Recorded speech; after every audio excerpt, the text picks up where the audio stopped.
Hello student, আমার নাম পার্থ দাস। তোমরা দেখছো পার্থসগ্রাম ক্লাস ইউটিউব চ্যানেল। তো তোমরা কেমন আছো সবাই কমেন্ট করে জানাবে। আজকে আমরা শুরু করতে চলেছি ক্লাস 11-এর সেমিস্টার 1-এর খুবই একটা ইম্পর্টেন্ট চ্যাপ্টার। তোমরা দেখতে পাচ্ছ জটিল সংখ্যা বা কমপ্লেক্স নাম্বার। এই ভিডিওতে আমি সম্পূর্ণ কনসেপ্ট ক্লাস নেব, অর্থাৎ ফুল কনসেপ্ট তোমরা পাবে যে জটিল সংখ্যা কি, কিভাবে করতে হয়, করার অ্যাপ্রোচগুলো কি কি, কিভাবে অঙ্ক করতে হয়। অনেক এক্সাম্পল দিয়ে আমি তোমাদেরকে বোঝাবো, তাই ভিডিওটা প্রথম থেকে শেষ পর্যন্ত দেখো। যদি ভালো লেগে থাকে তাহলে অবশ্যই লাইক করে দিও। চ্যানেলে নতুন হলে চ্যানেলটাকে সাবস্ক্রাইব করে রেখো এবং পাশে যে বেল আইকনটা রয়েছে তার অল নোটিফিকেশন অন করে রেখো। এর আগে যে সিরিজটা চলছিল ত্রিকোণমিতির অপেক্ষকের, তো সেটা কিন্তু কন্টিনিউ চলবে, ঠিক আছে। আমি অনেকগুলো কিন্তু সেটার ক্লাস নিয়েছি এবং এসএনদের সলিউশন করিয়ে রেখেছি। তোমরা যদি না দেখে থাকো তাহলে লিঙ্ক ডেসক্রিপশনে দেওয়া রয়েছে, সেখান থেকে তোমরা চেক করতে পারো। প্লে লিস্ট করে দেওয়া রয়েছে, তোমরা দেখবে প্লে লিস্ট দেওয়া রয়েছে হচ্ছে ক্লাস 11 সেমিস্টার 1। সেখানে সমস্ত ভিডিও পরপর পেয়ে যাবে। যে যে চ্যাপ্টার তোমার দরকার সেই চ্যাপ্টারের ভিডিও কিন্তু সেখানে রয়েছে এবং এসএনদের সলিউশন কিন্তু সেখানে দেওয়া রয়েছে, ঠিক আছে। তো আমরা আজকে শুরু করছি হচ্ছে কমপ্লেক্স নাম্বার বা জটিল সংখ্যা। যারা যারা এখনো পর্যন্ত এই ব্যাচটা এখনো করনি, এনরোল করনি, তারা অবশ্যই করে নিও। মাত্র 1 টাকার বিনিময়ে এই ব্যাচটাকে আমি আমার অ্যাপে বানিয়ে রেখেছি, ঠিক আছে। এবার প্রশ্ন হবে যে স্যার এই অ্যাপে আমি ব্যাচটা পারচেস করে কি পাবো। তো পারচেস করে শুধুমাত্র পিডিএফটা পাবে, কারণ ক্লাস তো আমি ইউটিউবে ফ্রি অফ কস্টে করিয়ে দিচ্ছি। তো পিডিএফগুলো যদি নিতে চাও তাহলে কিন্তু অবশ্যই তোমাদেরকে এটা পারচেস করে নিতে হবে এবং এখানে মক টেস্টও কিন্তু তোমরা দিতে পারবে। যদি মনে হয় যে স্যার পারচেস করবো না তাহলে কোনো অসুবিধা নেই, ঠিক আছে। তোমরা ইউটিউবে কিন্তু ফ্রি অফ কস্টেই কিন্তু প্রত্যেকটা ভিডিও তোমরা পেয়ে যাবে, ঠিক আছে। তো আমরা শুরু করছি হচ্ছে জটিল সংখ্যা বা কমপ্লেক্স নাম্বার। দেখো, আমরা যখন ক্লাস 10-এ পড়তাম, আমাদের ক্লাস 10-এ একটা ইকুয়েশন ছিল বা একটা সমীকরণ ছিল, x+1 ইকুয়াল টু 0, এরকম একটা সমীকরণ ছিল। এবং এই সমীকরণগুলো আমরা যখন সমাধান করতে যেতাম বা সমাধান করতাম, তখন আমরা দেখতে পেতাম যে রুটের মধ্যে -1 চলে আসছে। তখন আমাদের টিচাররা কি বলতো যে এইটা কিন্তু কোনো সমাধান করা যাবে না বা এটা সমাধানযোগ্য নয়। আমাদের টিচাররা সাধারণত বলতো, তোমরা যে টিচারের কাছে পড়েছো, আমরা সাধারণত শুনতে পেতাম যে রুটের মধ্যে মাইনাস থাকলে সেটা কিন্তু সমাধান করা যায় না। কিন্তু পরবর্তীকালে বিজ্ঞানীরা যখন আরো অঙ্ক নিয়ে গবেষণা করতে লাগলো, তখন এই যে -1টা যে আসছে, এইটাকে কিন্তু একটা কাল্পনিক একক অঙ্কের খাতিরে ধরে নেওয়া হচ্ছে। এই যে -1টা যে আসছে এইটাকে আমরা এটাকে আমরা আই হিসেবে ধরে নিই। আইটাকে আমরা বলি হচ্ছে কাল্পনিক একক। কাল্পনিক একক আমরা বলি, এই যে -1টা যে আসছে এটাকে আমরা আই হিসেবে ধরে নিই বা কাল্পনিক একক হিসেবে ধরে নিই, ঠিক আছে, অঙ্ক করার সুবিধার্থে। এই যে আই সম্পর্কিত যে সমস্ত অঙ্ক, ঠিক আছে, এই যে আইটা যে আমরা পেলাম বা রুট ওভারের মধ্যে যে মাইনাস জিনিসটা আমরা যে পাচ্ছি, এইটা সম্পূর্ণ জিনিসটাকেই আমরা যে চ্যাপ্টারের মধ্যে পড়বো সেটাই হচ্ছে জটিল সংখ্যা, ঠিক আছে। তো এবার আমাদের প্রশ্ন আসতে পারে যে স্যার জটিল সংখ্যা কাকে বলে। এটা তো প্রশ্ন আসা উচিত যে জটিল সংখ্যা স্যার কাকে বলে। যদি আসে আমি কি লিখবো। তো জটিল সংখ্যা মানে হচ্ছে যেটা দুটো বাস্তব সংখ্যা রয়েছে, ঠিক আছে, দুটো বাস্তব সংখ্যা থাকবে। ধরো এক্স একটা বাস্তব সংখ্যা এবং ওয়াই একটা বাস্তব সংখ্যা। আমরা দুটো বাস্তব সংখ্যা ধরলাম, এক্স একটা বাস্তব সংখ্যা, ওয়াই একটা বাস্তব সংখ্যা। এটাকে যে রূপে আমরা লিখতে পারি এক্স প্লাস আই ওয়াই, এই যে রূপে আমরা যে লিখছি বা এইভাবে যে প্রকাশ করছি, এই প্রকাশ করাটাকেই বলা হয় হচ্ছে জটিল সংখ্যা। এই প্রকাশ করাটাকেই বলা হয় হচ্ছে জটিল সংখ্যা, ঠিক আছে। তাহলে এক্স আর ওয়াই হচ্ছে দুটো বাস্তব সংখ্যা। এটাকে যদি আমরা এক্স প্লাস আই ওয়াই এই আকারে যদি আমরা প্রকাশ করতে পারি, তখনই তাকে বলা হচ্ছে জটিল সংখ্যা। বোঝা গেল। তাহলে বেসিক্যালি আই আই মানেটা কি, আই মানে হচ্ছে -1, রুট ওভারের মধ্যে -1। তার মানে আমরা যদি আই স্কোয়ারের মান বের করতে চাই তাহলে আমাদেরকে √-1 এর স্কোয়ার করতে হবে, তাহলে -1 আসবে। ঠিক আছে, কারণ রুটটা স্কোয়ারের জন্য উঠে যাবে, অর্থাৎ আই স্কোয়ারের মান বের করতে গেলে -1 হবে। একইভাবে যদি আমরা আয়ের কিউব বের করতে চাই তাহলে -1-এর কি হবে, কিউব হবে। তাহলে -1-এর কিউব যদি করো তাহলে আমরা জানি -1-এর কিউব হলে কি হবে, -1 3বার লিখতে হবে। সরি, -1-এর কিউব যদি আমরা করি তাহলে -1 এটা গিয়ে একটা 1 হচ্ছে, আর একটা শুধু 1 হচ্ছে, মানে এখানে +1 -i আসছে। এটাকে যদি এইভাবে না করো, ঠিক আছে, এইভাবে না করে তুমি আরেকটা জিনিসও করতে পারো, হচ্ছে i².i, এটাও করা যায়। আই কিউব মানে কি, i².i। এবার i² মানে জানি আমরা -1, আর i রয়েছে, তাহলে -1কে i দিয়ে গুণ করলে -i বেরোয়, ঠিক আছে। তাহলে -i আমরা পাচ্ছি, i কিউবের মান হচ্ছে -i। একইভাবে যদি আমরা i⁴ করি তাহলে কি হবে, আমরা i².i² করতে পারি, তাই তো, এটা করতে পারি আমরা i².i²। তাহলে i² মানে আমরা জানি -1 ইন্টু -1, তাহলে -1 হয়ে যাচ্ছে +1, মানে শুধু 1। তার মানে i⁴ এর মান আমরা পাচ্ছি হচ্ছে 1। ঠিক আছে, এইগুলো নিয়ে কিন্তু এইগুলোই প্রথম হচ্ছে কনসেপ্ট, এইগুলো কিন্তু প্রথমে আগে বুঝতে হবে, ঠিক আছে। তাহলে i মানে হচ্ছে √এর মধ্যে -1, i² মানে হচ্ছে -1, i কিউব মানে হচ্ছে -i, আর i⁴ মানে হচ্ছে শুধু 1। এই জিনিসটা আগে জানতে হবে। এবার প্রশ্ন হচ্ছে x² + 1-এর জায়গায় যদি স্যার অন্য কোনো সংখ্যা থাকতো, সেটাও আমি তোমাদেরকে দেখিয়ে দিচ্ছি। ধরো আরেকটা ইকুয়েশন আমি লিখলাম x² + 9, তাহলে x² + 9 মানে আমরা কি লিখতে পারি, x² = -9, তাহলে বা দিয়ে x = আমরা লিখতে পারি -9। এ হলো স্যার -9কে তাহলে কি লিখবো, এখানে তো -1টাকে i লিখেছিলেন, তাহলে এটা কি লিখবো দেখো, ভালো করে লক্ষ্য করে দেখো, 9-এর জায়গায় 9 লিখলাম, আর ইনটু দিয়ে আমরা -1 লিখতে পারি, এটা আমরা লিখতে পারি। তাহলে 9-এর জায়গায় 9 আর -1 করে দিলাম, তাহলে 9কে যদি আমরা বর্গমূল করি তাহলে 3 বেরোবে, আর -1কে যদি আমরা বর্গমূল করি তাহলে -1-এর বর্গমূল মানে হচ্ছে i, তার মানে 3i বেরোচ্ছে। বোঝাতে পারলাম? তার মানে যে কোনো -1 দিয়ে যদি যে কোনো সংখ্যা আসে সেটাই কিন্তু আমরা এইভাবে প্রকাশ করতে পারি। আর যদি প্রশ্ন তোমরা জানতে চাও যে স্যার জটিল সংখ্যা কাকে বলে, তাহলে তোমাদের একটু আগেই বললাম এক্স ও ওয়াই যে দুটো বাস্তব সংখ্যা যদি আমরা নিই এবং তাকে যদি আমরা এক্স প্লাস আই ওয়াই এই আকারে প্রকাশ করতে পারি তখন তাকে বলা হয় হচ্ছে জটিল সংখ্যা। বোঝা গেল? তো আমি জটিল সংখ্যাটাকে আরো ভালোভাবে বোঝাচ্ছি গ্রাফ দিয়ে। দেখো, আমরা একটা গ্রাফ এঁকে নিচ্ছি, নিচে যেটা যাচ্ছে এটাকে আমরা ধরে নিচ্ছি এক্স অ্যাক্সিস, আর ওপরে যেটা যাচ্ছে সেটাকে ধরে নিলাম ওয়াই অ্যাক্সিস। এক্স যে অ্যাক্সিসটা রয়েছে সেটা বাস্তব অক্ষ আমরা ধরলাম, এটাকে বলা হয় বাস্তব অক্ষ, ঠিক আছে, এটাকে বলা হয় বাস্তব অক্ষ। আর এই যে ওয়াইয়ের দিকে যে যাচ্ছে এটাকে বলা হয় কাল্পনিক অক্ষ, এটাকে আমরা ধরে নিলাম হচ্ছে কাল্পনিক অক্ষ, ঠিক আছে।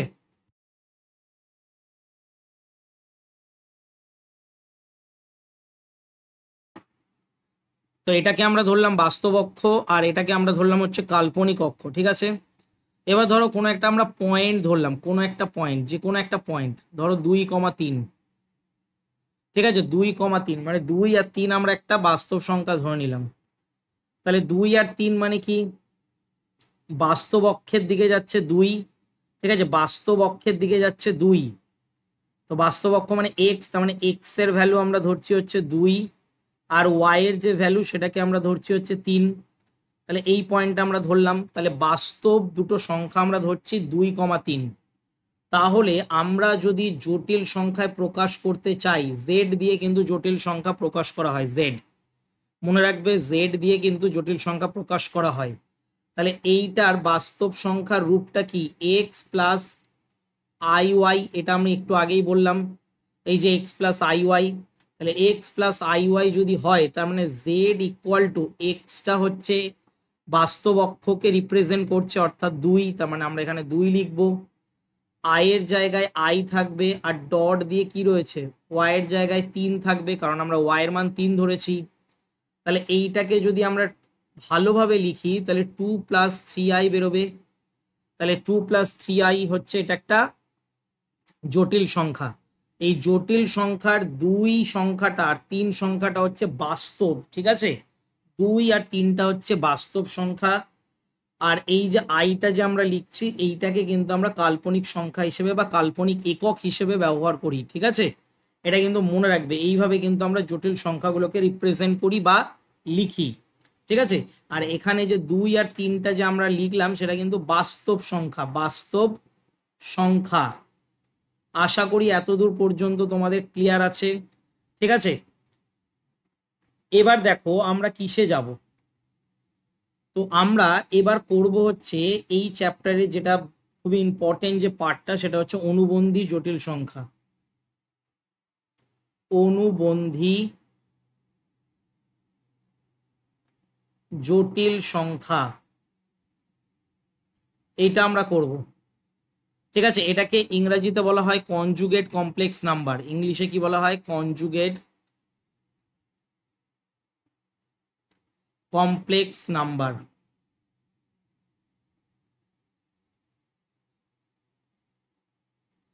ঠিক আছে, এবার প্রশ্ন হচ্ছে স্যার অনুবন্ধী জটিল সংখ্যা কি জিনিস, কিভাবে করতে হয়? দেখো সমস্ত করার অ্যাপ্রোচগুলো কিন্তু আমি বলে দিচ্ছি। তো আমরা জানি জেড ইকুয়াল টু, আমরা কি জানি, Z equal to X plus I Y. এটা একটা জটিল সংখ্যা আমরা বলতে পারি। এবার এই যে শুধু যে এক্সটা আমরা দেখতে পাচ্ছি না, শুধু এক্স, এই শুধু এক্সটাকে বলা হয় হচ্ছে রিয়েল পার্ট, এইটাকে বলা হয় হচ্ছে কি রিয়েল পার্ট। আর এই যে আই ওয়াইটাকে যে আমরা দেখতে পাচ্ছি এইটাকে বলা হয় হচ্ছে ইমাজিনারি পার্ট, ঠিক আছে? তো এটাকে এক্সটাকে বলা হয়, শুধু এক্সটাকে বলা হয় রিয়েল পার্ট, আর আই ওয়াই যে দেখতে পাচ্ছি এটাকে বলা হয় ইমাজিনারি পার্ট, ঠিক আছে? বা কাল্পনিক অংশ। এটা হচ্ছে বাস্তব অংশ আর এটাকে বলা হয় কাল্পনিক অংশ। ক্লিয়ার? এটা কিন্তু মনে রাখবে। এবার এই যে ইমাজিনারি যে পার্টটা রয়েছে বা কাল্পনিক অংশটা রয়েছে, তার আগের যে চিহ্নটা থাকে সেই চিহ্নটাকে চেঞ্জ করে দেওয়াকেই বলা হয় অনুবন্ধী জটিল সংখ্যা, ঠিক আছে? এটাকেই বলা হয় অনুবন্ধী জটিল সংখ্যা। যেমন আমরা জেড লিখলাম, মাথায় বার দেব, equal to X minus I Y লিখব, ঠিক আছে? তার মানে অনুবন্ধী জটিল সংখ্যাকে রিপ্রেজেন্ট করা হয় হচ্ছে জেড বার দিয়ে, মাথায় যে দাগটা রয়েছে সেটাকে বার বলে, ঠিক আছে? এটাকে মাথায় যেটা থাকে সেটাকে কি বলে, বার বলে। তাহলে আমরা যদি জেড বারের মান বের করতে চাই তাহলে কি করতে হবে, যে ইমাজিনারি পার্টটা রয়েছে সেই পার্টের যে আগের চিহ্নটা সেই চিহ্নটা পরিবর্তন করতে হবে। ক্লিয়ার? আচ্ছা, কয়েকটা এক্সাম্পল দিয়ে বোঝাচ্ছি তাহলে আরো বুঝতে পারবে, ক্লিয়ার হয়ে যাবে। ধরো জেড দিয়ে একটা সংখ্যা রয়েছে, আমি ধরে নিলাম হচ্ছে 2 + 3i। তাহলে এর যদি আমরা জেড বার বের করি তাহলে কি হবে, 2 - 3i বেরোবে। বোঝা গেল?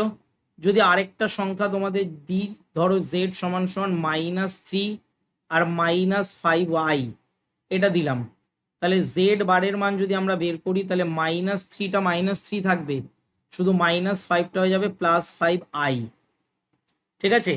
এইগুলো সব কটাকেই কিন্তু আমরা অনুবন্ধী জটিল সংখ্যা বলে থাকি, বা জেড বার যদি বের করতে দেয় তাহলে আমরা এইভাবে বের করতে পারবো।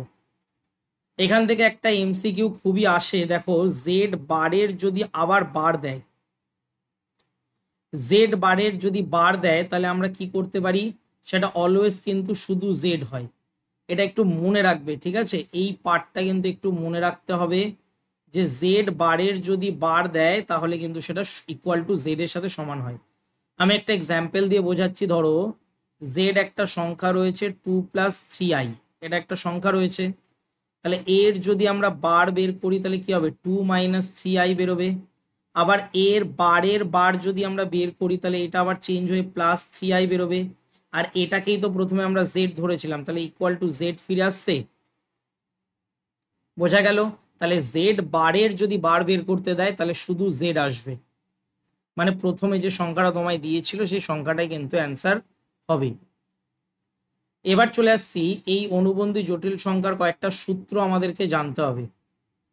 প্রথম সূত্র যেটা, সেটা হচ্ছে z1 প্লাস z2, এটা যদি একসঙ্গে বারে থাকে তাহলে z1 বার প্লাস z2 বার এটাকে কিন্তু আলাদা করে বার করলেও সেম অ্যান্সারই আসবে। তার মানে কোনো একটা সংখ্যার যদি আমরা আলাদা আলাদা করে যদি অনুবন্ধী জটিল সংখ্যা বের করি এবং সেটাকে যদি একসাথে বের করি তাহলে তার অ্যান্সার সেম আসবে। ঠিক আছে। 2 নম্বরটা হচ্ছে z1 মাইনাস z2, এটার যদি একসাথে আমরা যদি অনুবন্ধী করি তাহলে এটাকে আলাদা করলেও এর অ্যান্সার সেম আসবে, মানে ইকুয়াল টু হবে।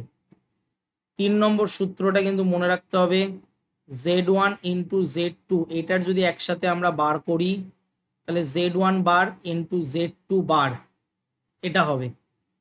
4 নম্বর সূত্র, যদি z1 বাই z2 এবং এটা যদি পুরোটা যদি বারে থাকে তাহলে z1 বার বাই দিয়ে z2 বার, এইভাবে কিন্তু এই রাশিগুলো বের করা যায়।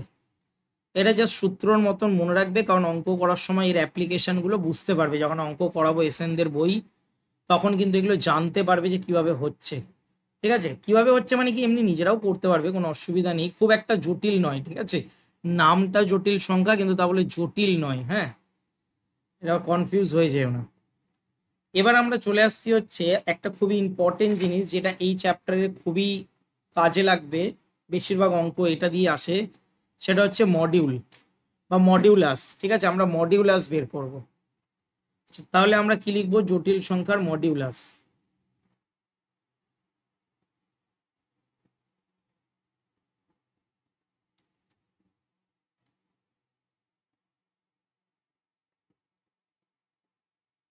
তো আমরা জটিল সংখ্যার মডিউলাস বের করব।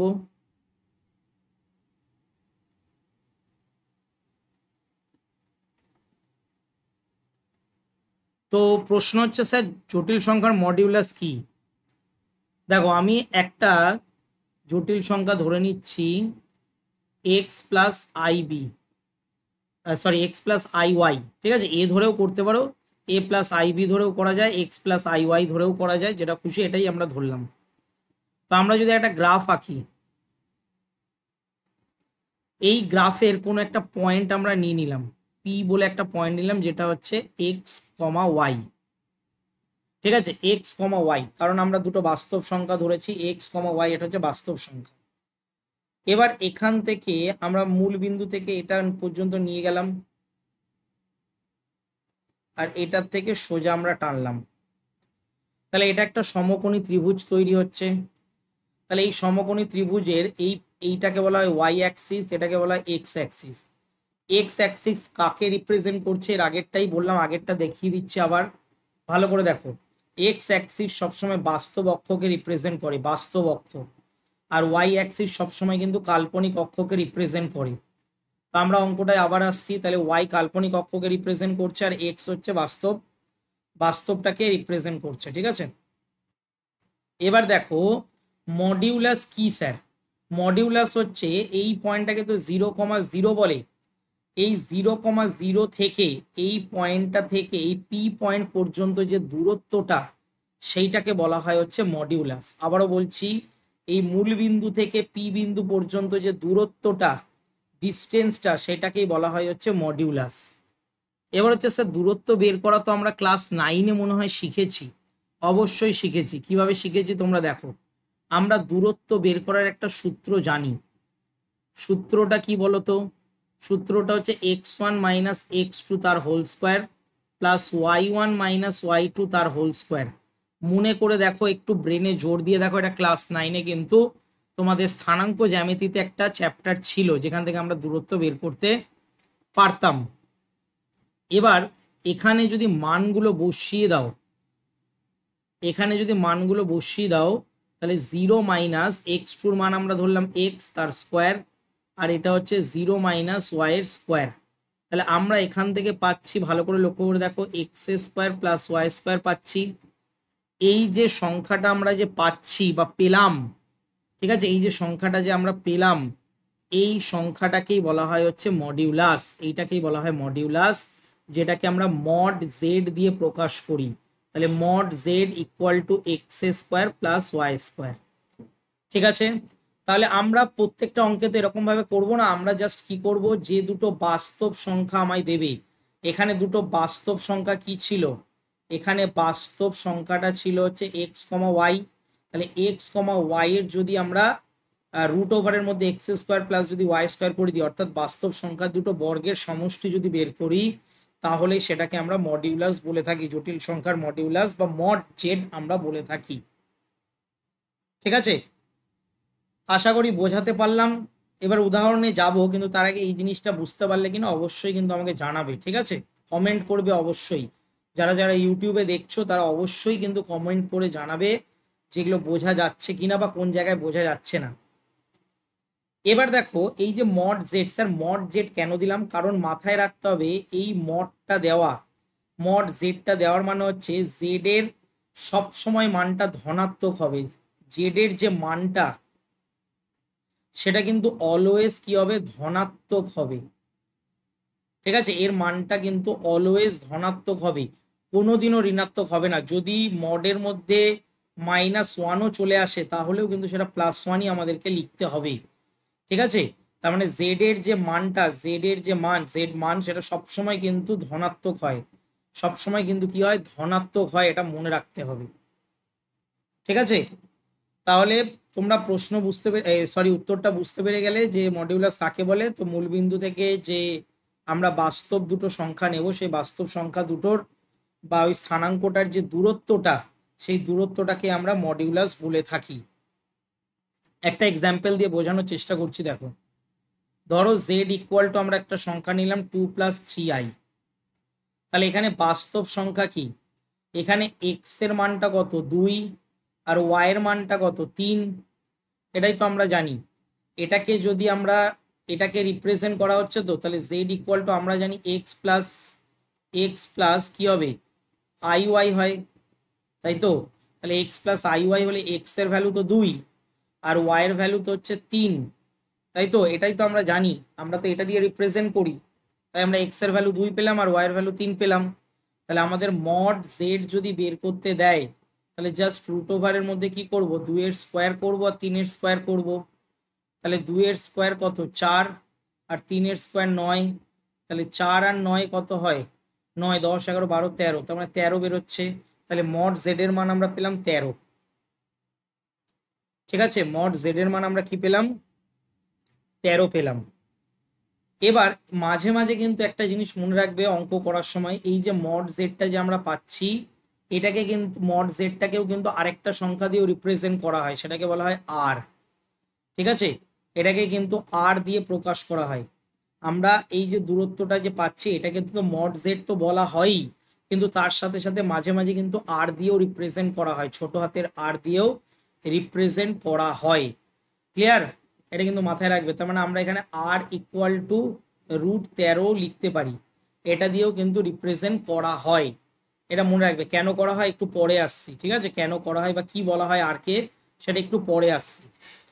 এবার দেখো, এখান থেকে কয়েকটা তোমাদেরকে প্রপার্টিজ মনে রাখতে হবে, ধর্ম মনে রাখতে হবে, কয়েকটা ধর্ম বা সূত্র বলতে পারো। আমি এক এক করে সূত্রগুলো লিখছি, এই প্রপার্টিজগুলো বা ধর্মগুলো মনে রাখতে হবে। যেমন মড z1 + z2 যদি থাকে, তাহলে সেইটা কিন্তু সব সময় ছোট হবে কার থেকে, আমরা যদি এই দুটোকে আলাদা করে যদি মডে বের করি তার থেকে। তার মানে আমরা যদি দুটো সংখ্যাকে আলাদা আলাদা মড করি, আর দুটো সংখ্যাকে যদি দুটো মানে জটিল সংখ্যাকে যদি আমরা একসাথে মডটা বের করি, তাহলে সেইটা সবসময় ছোট হবে। ঠিক আছে, আলাদা আলাদা মডিউলাসের থেকে কিন্তু সেটা সবসময় কি হয়ে যাবে, ছোট হয়ে যাবে এবং সমানও হতে পারে। ঠিক আছে, এটা মনে রাখবে। 2 নম্বর, আমরা যদি z1 - z2 করি, বোঝা গেল মডিউলাসের মধ্যে, তাহলে এইটার মান বড় হবে এবং সমান হবে আলাদার থেকে। আলাদার থেকে মানে আলাদা আলাদা করে যদি আমরা মডটা বের করি, তাহলে তার যে মানটা বেরোবে, আর একসাথে যদি যেটা করি তার মানটা কিন্তু অলওয়েজ বড় বেরোবে। একসাথে করলে বড় বেরোবে এবং সমান বেরোবে। ঠিক আছে, 3 নম্বর প্রপার্টিজ মনে রাখবে, z1 * z2 যদি করি একসাথে, তাহলে এটা সমান হয় z1 মড আর z2 মডের সাথে সমান হয়। ঠিক আছে, এটা বড় ছোট হয় না, এটা সমান হয়। এবং আরেকটা যদি আমরা করি Z1 আর Z2 কে যদি আমরা একসাথে মডিউলাস করি, তাহলে মড Z1 আর মড Z2 আলাদা করলেও কিন্তু সেটাকেও একই অ্যান্সারই আসবে, মানে এটা সমান সমান বেরোবে। তাহলে 3 নম্বর আর 4 নম্বর সূত্রটা সমান সমানে আসবে। 1 নম্বরটা দেখো ছোট আসছে যদি একসাথে আমরা মডিউলাস বের করি, আর যদি একসাথে মডিউলাস বিয়োগ করি তাহলে কিন্তু বড় আসছে বা সমান আসছে। ঠিক আছে, এতটুকু পার্ট আশা করি তোমরা বুঝতে পেরেছো। ঠিক আছে, এবার দেখো আমরা বের করব হচ্ছে অ্যাম্প্লিটিউড বা আর্গুমেন্ট। ঠিক আছে, কিভাবে বের করতে হয় জটিল সংখ্যার আর্গুমেন্ট কিভাবে বের করতে হয় সেটা আমরা শিখব। তো দেখো আমরা একটা জটিল সংখ্যা এখানে ধরে নিচ্ছি z সমান সমান x প্লাস iy, এটা জটিল সংখ্যা। এই যে জটিল সংখ্যাকে যে আমরা বারবার লিখছি না, এটা কিন্তু হচ্ছে কার্তেশিয়ান ফর্মে লেখা। এই যে যেটা আমরা লিখছি এটা কি ফর্মে লেখা? কার্তেশিয়ান ফর্মে লেখা, কার্তেশিয়ান। ঠিক আছে, এটা কিন্তু কার্তেশিয়ান ফর্মে লেখা রয়েছে। কিন্তু যখন আমরা অ্যাম্প্লিটিউড বের করব তখন সেটাকে পোলার ফর্মে লিখতে হবে। তাহলে পোলার ফর্ম লেখার টেকনিকটা কি দেখো, পোলার ফর্ম। তাহলে পোলার ফর্মে কিভাবে লিখতে হয় সেটা একটু দেখে নাও। জেড এর জায়গায় জেড থাকবে, তারপরে এখানে একটা আর বসবে, আর তারপরে বসবে হচ্ছে কস theta plus I sine theta. এটা কিন্তু মানে এইটা হচ্ছে তোমার পোলার ফর্ম। ঠিক আছে, এটা পোলার ফর্ম। আমরা যেটা এতক্ষণ ধরে যে ফর্মটা দেখছিলাম এক্স প্লাস আই ওয়াই, এটা কিন্তু ছিল হচ্ছে কার্তেশিয়ান ফর্ম ছিল।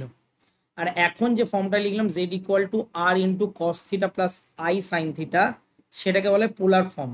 এবার এই যে আরটা আমি আগেই বলেছিলাম, এই আরটা আসছে কোথায় থেকে? যদি আমরা এক্স অ্যাক্সিস আর ওয়াই অ্যাক্সিস ধরি, এক্স অ্যাক্সিস রিপ্রেজেন্ট করছে বাস্তব সংখ্যাকে, ঠিক আছে, আর ওয়াইটা করছে হচ্ছে কাল্পনিক সংখ্যাকে রিপ্রেজেন্ট করছে।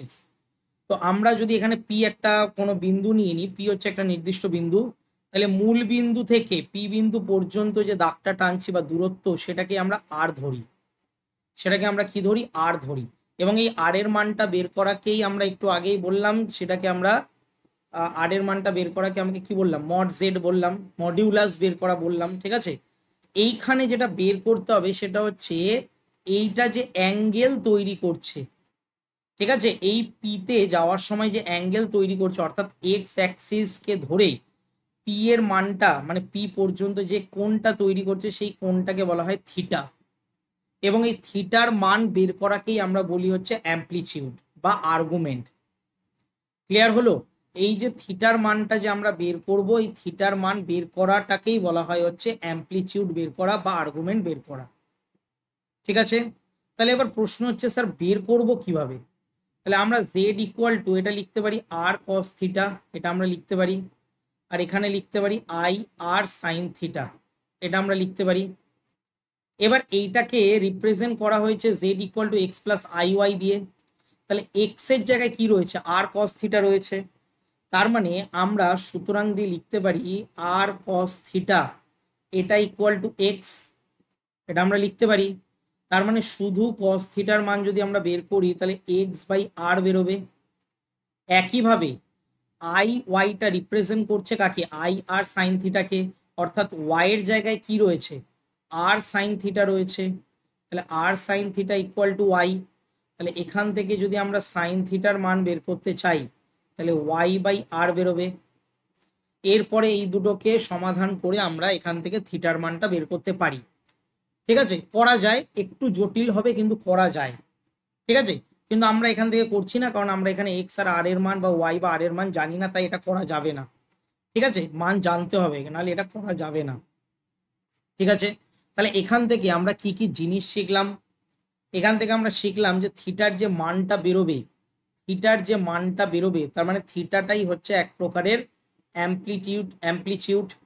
ঠিক আছে, অ্যাম্প্লিটিউড আমরা বলতে পারি, যেটাকে এএমপি বলা হয়। এএমপি কার? এএমপি জেড এর এএমপি, অ্যাম্প্লিটিউড অফ জেড। ঠিক আছে, অথবা এটাকে এ আর জিও ধরা হয়। ঠিক আছে, এ আর জি, এটাকে এ আর জি আর্গুমেন্ট অফ জেড বলা হয়। ঠিক আছে, এটা দুভাবেই কিন্তু লেখা যায়। অ্যাম্পলিটিউড অফ জেড বা আর্গুমেন্ট অফ জেড বলা হয়, ঠিক আছে, থিটার যে মানটা বেরোবে সেইটা। বোঝা গেল? এবং আরেকটা জিনিস মনে রাখতে হবে, এই যে থিটাটা বেরোচ্ছে এর যে মানটা, এর মান কিন্তু অসংখ্য বেরোতে পারে, অসংখ্য, ঠিক আছে, থিটার যে মানটা সেটা কিন্তু অসংখ্য বেরোতে পারে। এবং আরেকটা জিনিস তোমাদেরকে জানতে হবে, থিটার এর মুখ্য মানটা যদি বের করতে দেয়, মুখ্য মান যেটাকে আমরা প্রিন্সিপাল ভ্যালু বলি,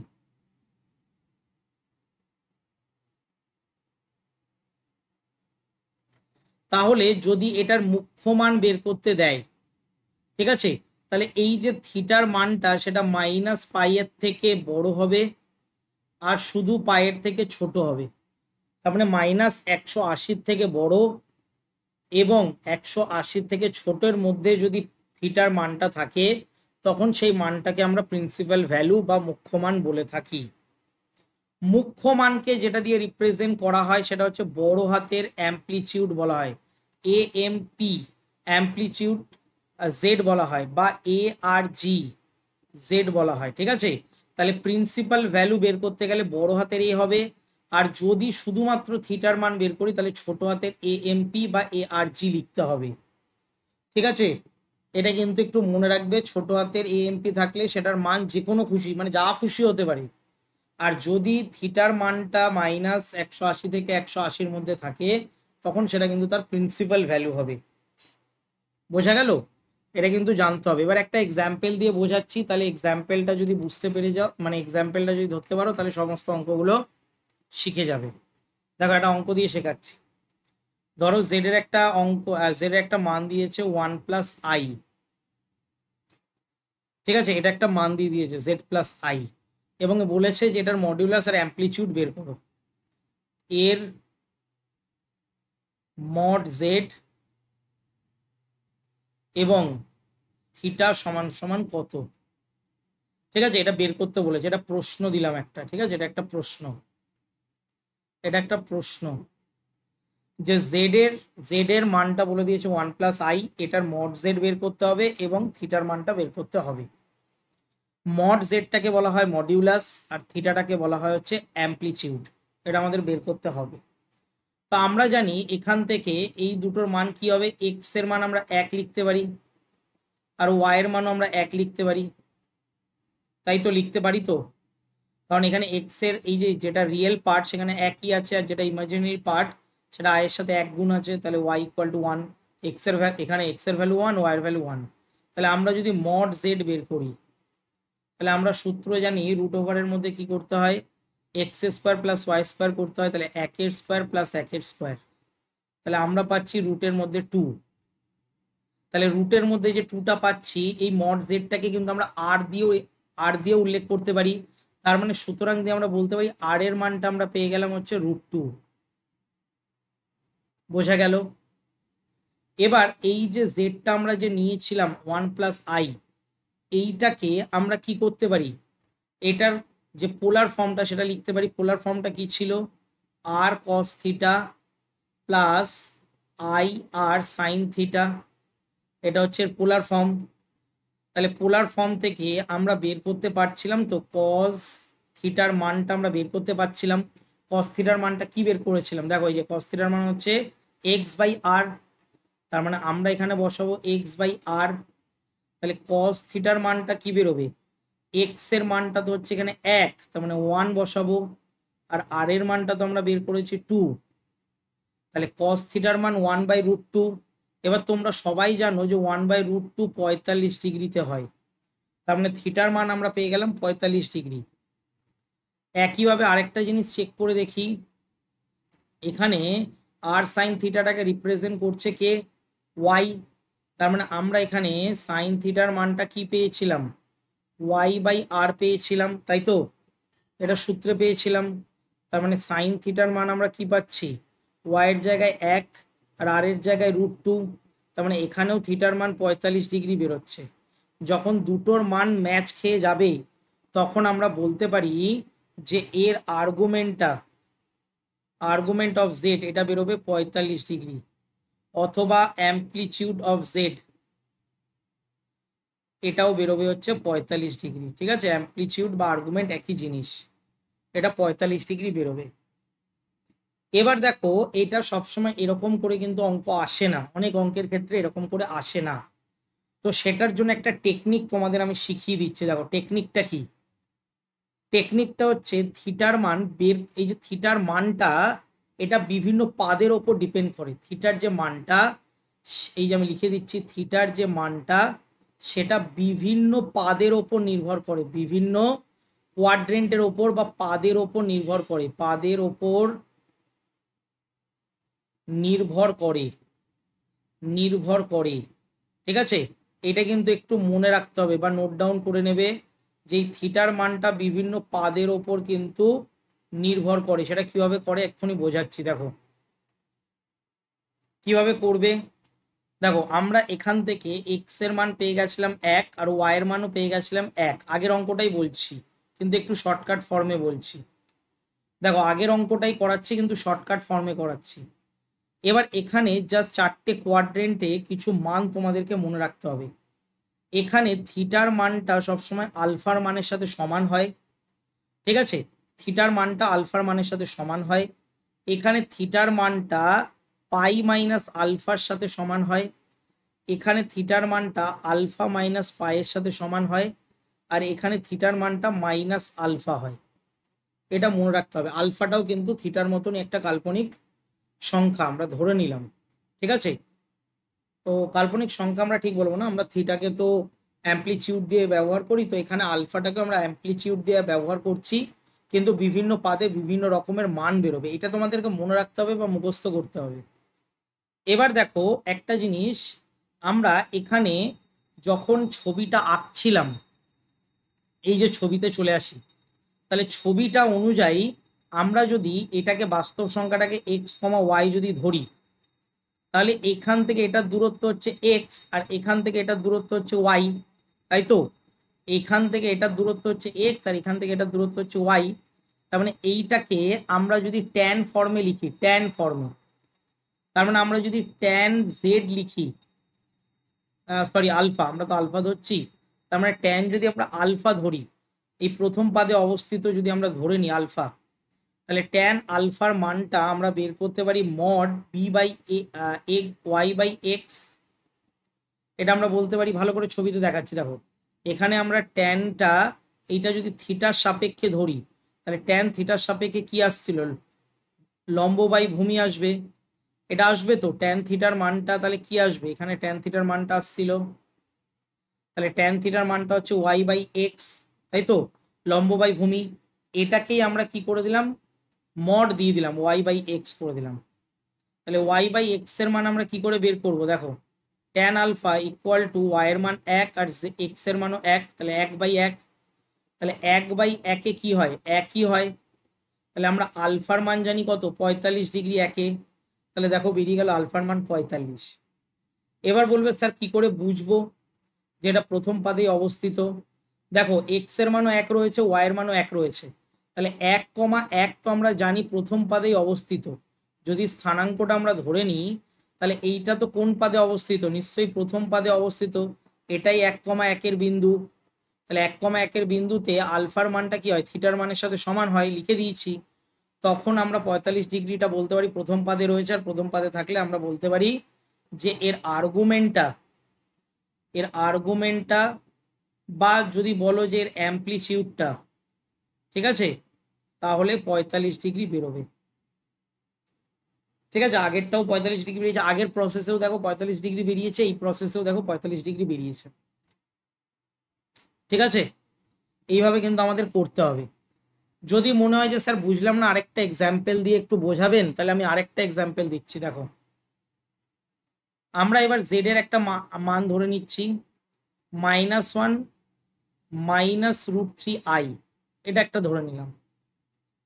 তাহলে এটার থেকে যদি আমরা কি বের করতে চাই, এটার আমরা বের করতে চাই হচ্ছে অ্যাম্পলিটিউড। তাহলে এটার অ্যাম্পলিটিউড কত, এটার এএমপি জেড সমান সমান কত, এটা আমরা বের করতে চাই। তাহলে এখান থেকে আমরা পাচ্ছি এক্স এর ভ্যালু কত, -1, আর ওয়াই এর ভ্যালু কত, -3। এটা আমরা পেয়ে গেলাম। তাহলে আমরা যদি ট্যান আলফার মান বের করি তাহলে রুট ওভার কি ছিল ওয়াই বাই এক্স ছিল, তাই তো। তার মানে ট্যান আলফার মান আমরা বের করতে পারি, ওয়াই এর মান হচ্ছে -√3, এক্স এর মান হচ্ছে -1, মাইনাস মাইনাস কেটে গেলে ট্যান আলফার মান আমরা পাচ্ছি কত √3। তাহলে √3 কততে হয় আমরা জানি 60 ডিগ্রিতে √3 হয়। এবার আমাদেরকে দেখতে হবে কোন পাদে অবস্থিত। তা কোন পাদে অবস্থিত আমরা জানি হচ্ছে -1 -3, তার মানে দুটোই মাইনাস রয়েছে। তাহলে মাইনাসে গিয়ে মাইনাস, অর্থাৎ চতুর্থ পাদে অবস্থিত। -1 -3 এখানে, তাহলে -1 -3 এটা চতুর্থ পাদে অবস্থিত। তাহলে চতুর্থ পাদে অবস্থিত হলে তার সূত্রটা কি ছিল, theta equal to alpha minus pi ছিল। তাহলে theta equal to alpha minus pi ছিল। তাহলে আলফার মান তো আমার বেরিয়েছে 60, আর পায়ের মান আমরা জানি 180 ডিগ্রি, অর্থাৎ -120 ডিগ্রি বেরোবে। বোঝা গেল? তার মানে এটার অ্যাম্পলিটিউড কত বেরোবে, এ এম পি জেড, এটা বেরোবে -120 ডিগ্রি, বা আর্গুমেন্টও তাই বেরোবে। ক্লিয়ার? বোঝাতে পারলাম? যদি বলো স্যার আরেকটা উদাহরণ দিয়ে বোঝান, তাহলে আরেকটা উদাহরণে যাচ্ছি। দেখো জেড ইকুয়াল টু, এবার ধরছি 1 - i, তাহলে এটারও যদি আমাদেরকে বের করতে বলে যে এটার অ্যাম্পলিটিউড কত হবে, অ্যাম্পলিটিউড জেড কত, তাহলে এটা আমরা কি করে বের করব। এটা দেখো এক্স এর মান আমরা ধরতে পারি 1, আর ওয়াই এর মান ধরতে পারি হচ্ছে -1। এক্স এর মান 1 বেরোচ্ছে, ওয়াই এর মান -1 বেরোচ্ছে। তার মানে আমরা ট্যান আলফার মান যদি বের করি তাহলে ওয়াই বাই এক্স বেরোচ্ছে। তাহলে ট্যান আলফার মান আমরা পাচ্ছি কি -1/1। এবার তোমাদেরকে আমি বলেছিলাম যে মডের মধ্যে -1 রয়েছে, তো -1 বেরোচ্ছে, কিন্তু মড দেওয়ার মানে হচ্ছে সেখানে ধনাত্মক মানটা নিতে হবে। মডের কথাটার মানে হচ্ছে সবসময় অলওয়েজ কিন্তু মাইনাসটা প্লাস, মানে প্লাস হয়ে যাবে, মানে এটা পজিটিভ দিয়ে থাকবে বা ধনাত্মক দিয়ে থাকবে, তার মানে এখানে 1ই আসবে। তাহলে 1 আমরা কত জানি, 1 45 ডিগ্রিতে হয়, তাহলে আলফার মান 45 ডিগ্রি পেয়ে গেলাম। এবার আমাদেরকে দেখতে হবে কোন পাদে অবস্থিত। কোন পাদে অবস্থিত, 1 আর -1, তার মানে 1-এ গেলাম, -1 গেলাম, মানে চতুর্থ পাদে অবস্থিত। আগেটা তৃতীয় পাদে অবস্থিত ছিল, এটা এবার আমরা চতুর্থ পাদে অবস্থিত পাচ্ছি। তাহলে চতুর্থ পাদে বের করার সূত্র কি ছিল দেখে নাও, theta equal to minus alpha ছিল, theta equal to minus alpha, তার মানে এটাতে কি হয়, theta equal to minus alpha, এটা হয়। তাহলে আমরা এখানেই করব, theta equal to minus alpha মানে -45 ডিগ্রি। তাহলে -45 ডিগ্রি, তার মানে আমাদের অ্যাম্পলিটিউড কত বেরোলো, -45 ডিগ্রি বেরোলো। ঠিক আছে? বোঝাতে পারছি? ঠিক আছে, অনেকগুলো উদাহরণ দিয়ে বুঝিয়ে দিলাম, আশা করি এবার বুঝে গেছো, কনফিউজ হওয়ার থাকার কথা নয়, অনেকগুলো উদাহরণ বলে দিলাম। এবার চলে আসছি হচ্ছে আমরা, দেখো অন্য এবার একটা অংশে আমরা আসছি, একের কাল্পনিক ঘনমূল। ধরো একের কাল্পনিক ঘনমূল যদি আমরা বের করি, একের কাল্পনিক ঘনমূল, স্যার ঘনমূল মানে কি, কিউব রুট 1, ধরো আমরা কিউব রুট 1 দিলাম, তাহলে কিউব রুট 1-এ আমরা তো জানি এতদিন ধরে একই হতো, কিন্তু এইটাকে আমরা এখন থেকে ওমেগা ধরবো, ওমেগা, এটাকে কি ধরবো, ওমেগা ধরবো, এটাকে ওমেগা বলা হয়। তাহলে উভয় পক্ষকে যদি আমরা কিউব করি তাহলে ওমেগা কিউব সমান সমান 1 আসবে। তাহলে ওমেগা কিউব সমান সমান 1 আসছে। এবার প্রশ্ন হচ্ছে এটা আসছে কোথায় থেকে, মানে এটা আমরা পাচ্ছি কোথায় থেকে। তো তার জন্য আমাদেরকে দ্বিঘাত সমীকরণে যেতে হবে। দেখো দ্বিঘাত সমীকরণে আমাদের একটা সমীকরণ আমরা নিয়ে নিলাম, x² + x + 1 = 0। এটা একটা দ্বিঘাত সমীকরণ আমরা নিয়ে নিলাম। এই দ্বিঘাত সমীকরণের আমরা জানি a এর মান 1 হয়, b এর মানও 1 হয়, আর c এর মানও 1 হয়। ঠিক আছে, ক্লাস 10-এ শ্রীধর আচার্য সূত্র তোমরা পড়েছো। তাহলে আমরা যদি এখান থেকে শ্রীধর আচার্যের সূত্র ফেলি, তা আমরা সূত্র কি জানি, -b ± √b² - 4ac/2a, এটা আমরা শ্রীধর আচার্যের সূত্র জানি। তাহলে শ্রীধর আচার্যের সূত্রটাকে যদি আমরা অ্যাপ্লাই করি তাহলে এক্স এর মান কি আসবে, দেখো -b এর মান 1 ± বি স্কোয়ার, একের স্কোয়ার এক হয়, -4 ইন্টু 1/2a, মানে 2 গুণ 1। তাহলে এক্স এর আমরা কি মান পাচ্ছি? -1 +- 4 থেকে 1 বাদ দিলে 3 আসে, আর মাইনাস এই বাই দিয়ে 2 আছে। পরের লাইনে এক্স সমান সমান আমরা লিখতে পারি -1 +- এই 3টাকে যদি আমরা ভেঙে দিই তাহলে 3 গুণ -1 আমরা লিখতে পারি, বাই দিয়ে 2a রয়েছে। তাহলে এক্স ইকুয়াল টু -1 +- 3টা 3 থাকবে, আর -1 বর্গমূল হলে আমরা বলি সেটাকে আই বা কাল্পনিক একক। আর এখানে 2a, সরি এখানে 2 আছে, 2 বসবে। এতদূর ক্লিয়ার হয়েছে? এবার দেখো এক্স এর আমরা দুটো মান পাচ্ছি। এক্স এর একটা মান পাচ্ছি -1 প্লাস দিয়ে 3i/2, আবার এক্স এর আরেকটা ভ্যালু পাচ্ছি -1 -3i দিয়ে /2। ঠিক আছে, এই যে আমরা জিনিসটা পাচ্ছি এক্স এর, যে এই যে আমরা ইমাজিনের মানে পার্টটা পাচ্ছি বা একটা কাল্পনিক সংখ্যা যে আমরা পাচ্ছি, এইটাকেই বলা হয় হচ্ছে ওমেগা। ঠিক আছে, এইটাকেই বলা হয় হচ্ছে ওমেগা। ঠিক আছে, এইটাকে কিন্তু আমরা ডাব্লু বলে থাকি। আর এই যে পার্টটা পাচ্ছি এক্স এর যে মাইনাস দিয়ে যে পার্টটা পাচ্ছি, এটা হচ্ছে ওমেগা স্কোয়ার। ঠিক আছে, এই পার্টটা আর এই পার্টটা কিন্তু মনে রাখতে হবে। এই পার্টটাকে বলা হয় ওমেগা আর এটাকে বলা হয় ওমেগা স্কোয়ার। এবং এইটার থেকে একটা রিলেশন কিন্তু তোমাকে মনে রাখতে হবে। ঠিক আছে, তার প্রমাণটা আমি দেখাচ্ছি না, খুব ইম্পর্টেন্ট নয়, কিন্তু রিলেশনটা খুব জানা ইম্পর্টেন্ট। সেটা হচ্ছে 1 প্লাস ওমেগা স্কোয়ার যদি করা হয় তাহলে সেটার অ্যান্সার কিন্তু অলওয়েজ 0 আসবে।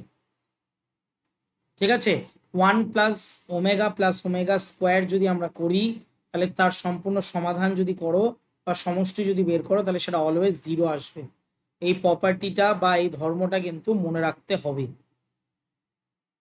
ক্লিয়ার? তাহলে জটিল সংখ্যার সমস্ত জিনিস করিয়ে দিলাম। এটা দিয়ে অনেক অঙ্ক কিন্তু করতে হবে, কিন্তু এখানে আমি আর দেখাচ্ছি না, ভিডিও অলরেডি অনেক বড় হয়ে গেছে, তাই এটা আমি আর দেখাচ্ছি না। এটা আমরা যখন অঙ্ক পড়াবো তখন কিন্তু এগুলো আস্তে আস্তে শিখে যাবে। জাস্ট এটা মনে রাখবে যে 1 plus omega square equal to 0 হয়। ঠিক আছে, তাহলে চলো আজকের মতন এতটাই। ঠিক আছে, এতটাই ক্লাস থাকবে। তোমরা পুরো, আশা করি তোমরা পুরো ক্লাসটা দেখলে। কেমন লাগলো অবশ্যই কিন্তু আমাকে কমেন্ট করে জানাবে। ঠিক আছে, ভালো লাগুক খারাপ লাগুক অবশ্যই কিন্তু আমাকে কমেন্ট করে জানাবে যে কেমন লেগেছে। আর যদি কোনো জায়গায় মনে হয় যে স্যার আমি বুঝতে পারিনি, তাহলে অবশ্যই কিন্তু কমেন্ট করে জানাবে যে আমি এই জায়গাটায় বুঝতে পারিনি, তাহলে আমি অন্য কোনো ভিডিওতে বা লাইভে এসে তোমাদের ওই জায়গাটা ক্লিয়ার করে দেব। সবাই কিন্তু টেলিগ্রাম চ্যানেলটা অবশ্যই জয়েন করে নিও। পার্থসগ্রাম ক্লাস টেলিগ্রাম চ্যানেল রয়েছে, ক্লাস 11-12 আলাদা করে রয়েছে, তো সেটা জয়েন করে নিও। সেখানে কিন্তু ক্লাসের আপডেট আমি দিয়ে দিই, কবে কবে লাইভে এসে তোমাদের এসএনদের বইয়ের সলিউশন করাই। ঠিক আছে, আর বন্ধুদের মধ্যে কিন্তু অবশ্যই শেয়ার করে দিও। ঠিক আছে, যাতে তারাও হেল্প পায়। তো আজকের মতন এতটাই, দেখা হচ্ছে আমাদের নেক্সট ক্লাসে।